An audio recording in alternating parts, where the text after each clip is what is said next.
Edgar Cayce was a psychic who could allegedly make predictions of future events and answer questions while he was in a hypnotic trance. Not all of his predictions came true, but most of them did, and were fairly accurate. Some of the readings he gave were about medical help, Atlantis, and predictions of future events. Cayce was a devout Christian and also founded the Association for Research and Enlightenment. Many of his predictions have proven to be accurate, and some others have not occurred yet. Here are 7 of his predictions, in no particular order. The stock market crash of 1929. In February 1925, during a life reading for a 26-year-old physician, Cayce stated that the young doctor would soon find himself in possession of a great deal of money. The reading advised the individual to exercise caution and discretion in caring for his wealth, especially in the face of adverse forces that will come then in 1929. On another occasion, in March 1929, 6 months before the stock market crashed, a New York stockbroker was given a severe warning of the impending great disturbance in financial circles that was about to take place. Cayce stated, "We may expect a considerable break and bear market, see? This issue being between those of the reserves of nations and of individuals, and will cause, unless another of the more stable banking conditions come to the relief, a great disturbance in financial circles. This warning has been given, see? World War II. In 1935, in an amazing display of precognitive perception, Edgar Cayce warned a 29-year-old freight agent of catastrophic events that were building within the international community. In response to a question regarding global affairs, the readings described an entire world at war. Although not seeing the picture as necessarily an unchangeable destiny, Cayce warned that tendencies in the hearts and souls of men are such that these conditions could be brought about. As to the affairs of an international nature, these we find are in a condition of great anxiety on the part of many, not only as individuals but as to nations. And the activities that have already begun have assumed such proportions that there is to be the attempt upon the part of groups to penalize, or to make for the associations of groups to carry on same. This will make for the taking of sides, as it were, by various groups or countries or governments. This will be indicated by the Austrians, Germans, and later the Japanese joining in their influence, unseen, and gradually growing to those affairs where there must become, as it were, almost a direct opposition to that which has been the theme of the Nazis, the Aryan.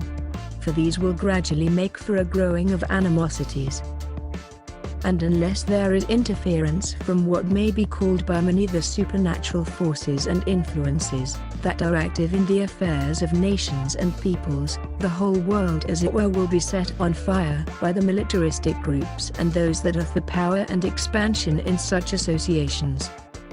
Pole shift. Question: what great change or the beginning of what change, if any, is to take place in the Earth in the year 2000 to 2001 AD? Answer: when there is a shifting of the poles, or a new cycle begins.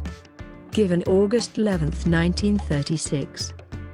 Nova, the PBS television program, reported startling discoveries about our planet's electromagnetic poles and fields. The program was titled Magnetic Storm, and was written and produced by David Sington. The reason this is of interest to us is that Edgar Cayce predicted that the beginning of the new age would coincide with the beginning of a pole shift. In this Nova show, scientists explained, 2,000 miles beneath our feet is the Earth's molten core. Here a vast ocean of liquid iron generates an invisible force, the Earth's magnetic field. It's what makes our compasses point north. But it does a lot more. It helps to keep the Earth a living planet. Our neighbors, Venus and Mars, have only weak magnetic fields, which means they're unprotected from the deadly radiation sweeping through the solar system.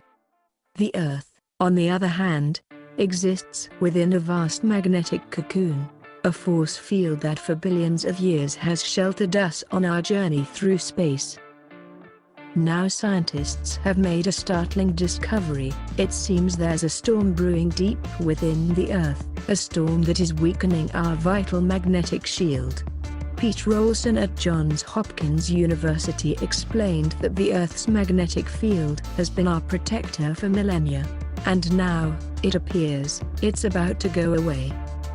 Cayce indicated that the pole shift would become apparent in 2000 to 2001. The Nova show revealed that the shift has indeed begun in the South Atlantic Ocean region, between Africa and South America. Here the north-south polarity is fluctuating back and forth, weakening the shield against solar radiation. During the pole shift process, the planet's electromagnetic shield will no longer channel the solar winds to our current poles, where few people live. The northern and southern lights are a result of radiation moving to the poles. Since radiation causes many problems, the weakening of the shield is a concern. A weak magnetic shield also means that the northern and southern lights will be seen all around the planet, even along the equator.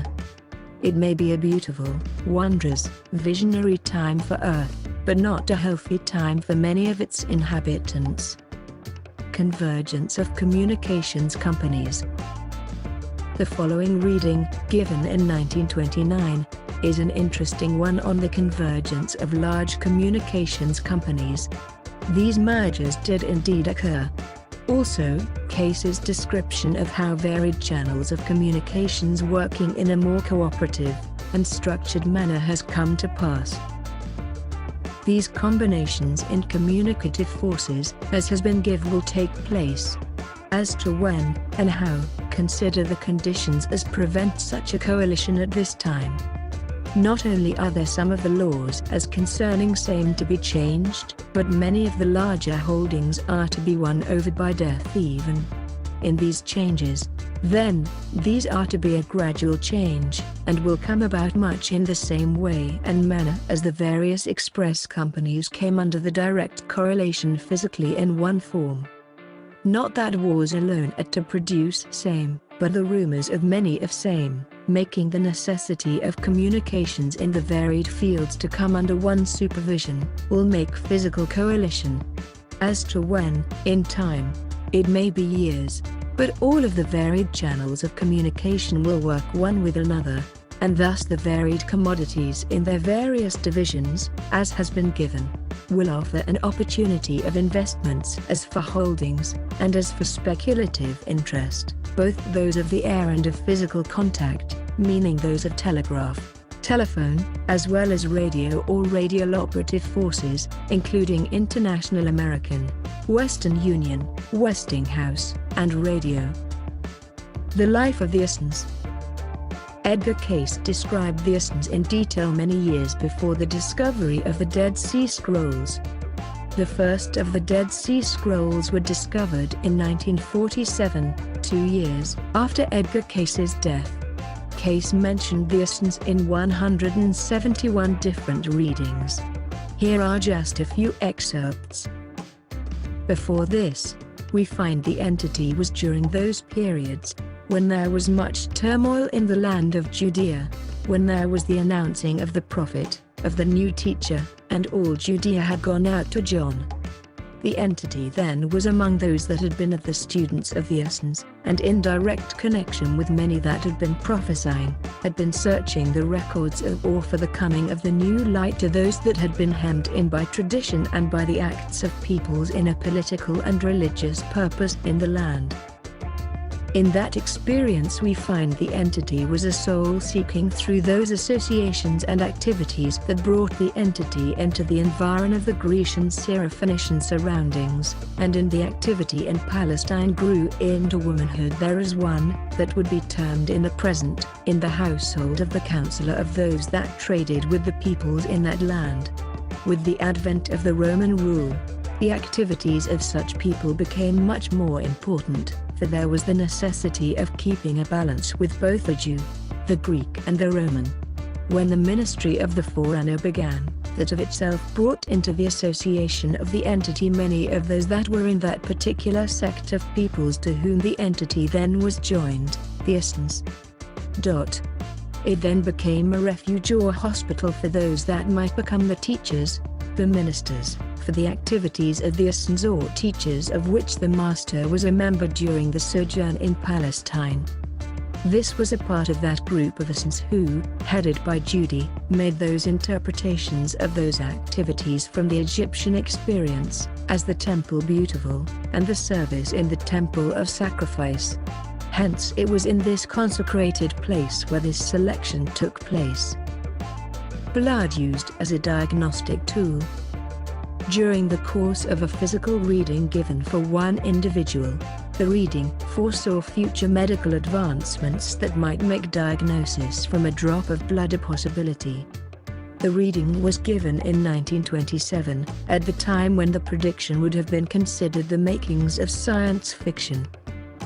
For, as is seen, there is no condition existent in a body that the reflection of same may not be traced in the blood supply, for not only does the bloodstream carry the rebuilding forces to the body, it also takes the used forces and eliminates same through their proper channels in the various portions of the system. Hence we find red blood, white blood and lymph all carried in the veins. These are only separated by the very small portions that act as builders, strainers, destroyers, or resuscitating portions of the system, see? Hence there is ever seen in the bloodstream the reflections or evidences of that condition being carried on in the physical body. The day may yet arrive when one may take a drop of blood and diagnose the condition of any physical body. La Nina and El Nino effect. Amazingly, on May 28, 1926, Edgar Cayce made a connection between temperature changes in deep ocean currents and weather changes. As the heat, or cold in the various parts of the Earth is radiated off, and correlated with reflection in the Earth's atmosphere, this in its action changes the currents or streams in the ocean. This reading was concerning the future of wheat crops and weather patterns, and Cayce's comments may be his version of what is known today as La Nina and El Nino.